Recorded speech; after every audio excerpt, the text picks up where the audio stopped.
All right, another relatively improvised little video for you here.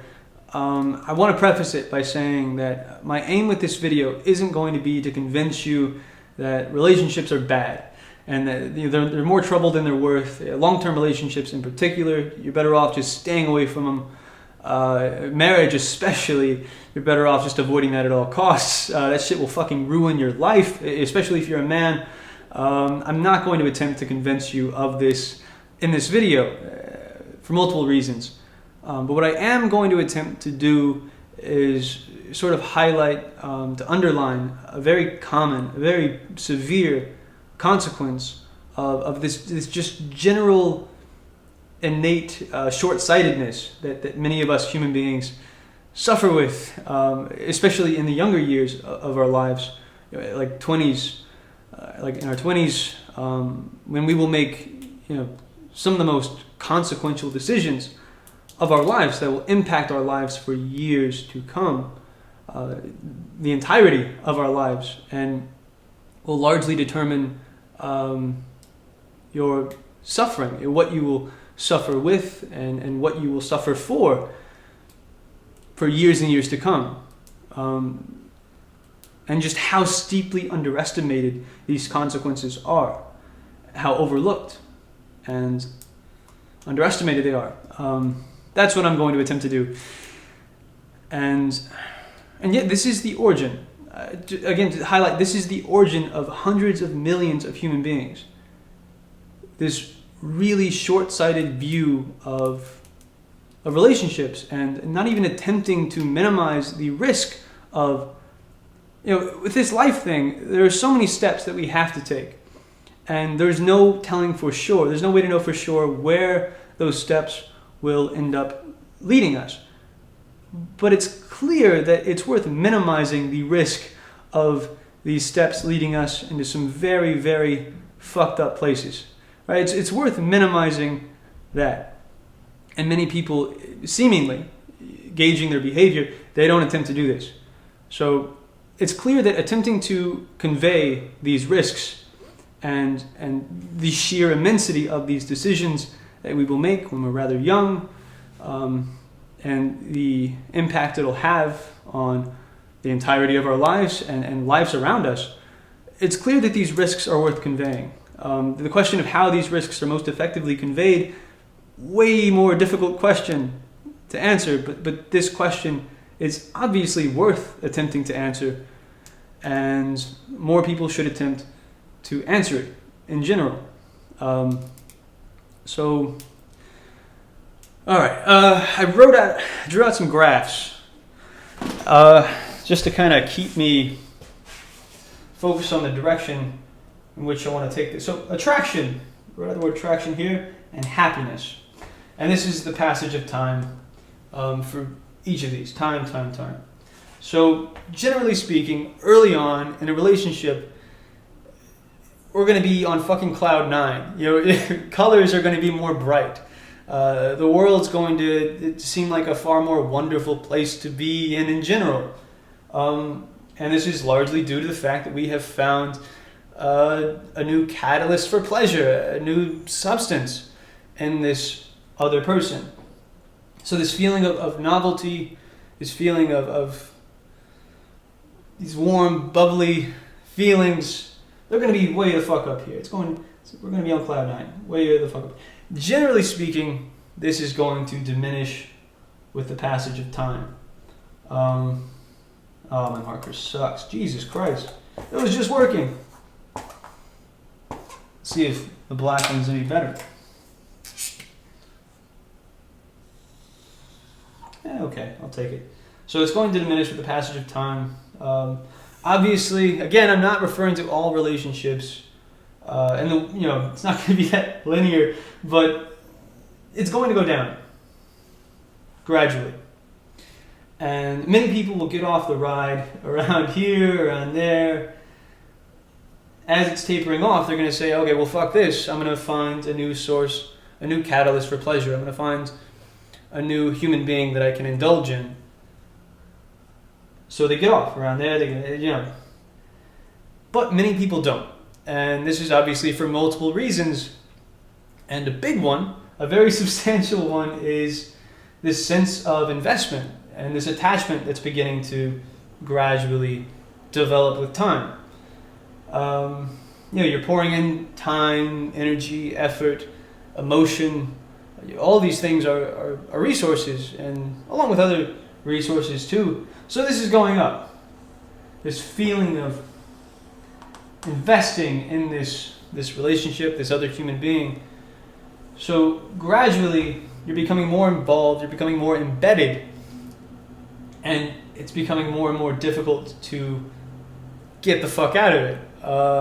And many people will stick around in a relationship largely on the basis of this, of the fact that, I'm gradually, over time, I'm enjoying my time spent with this person less and less, but I'm becoming more and more attached. It's becoming more difficult to, it's sort of akin to a weight on your chest weighing you down, and over time the weight is gradually going up, and it's becoming more and more difficult to get the fuck off your chest. And many people will just hold it off, and it'll just gradually become more and more difficult, of course, to get the fucking weight off your chest. So this is how the trap works in large part. And again, most relationships are initially kindled and kept alive and fueled by not much more than very superficial pleasure chasing. This is what keeps a large portion of relationships alive. And again, this is the origins of many human beings. It is just this very superficial, very surface level attraction that diminishes with time. You see where this is going. Down here I put visibility of red flags. Red flag, that's obviously a pretty strong term, but it can also be used to apply to just all of these things that initially, in the early stages, you found fairly charming, kind of cute. Gradually, you're going to begin to resent them for these things, oftentimes, with the passage of time. So it's all about acknowledging this is a trap, in large part, and even in great relationships, this is a trap that one falls into and becomes more and more difficult to get out of as time goes on. Now, of course, it's worth mentioning that for many people, being single is a source of suffering.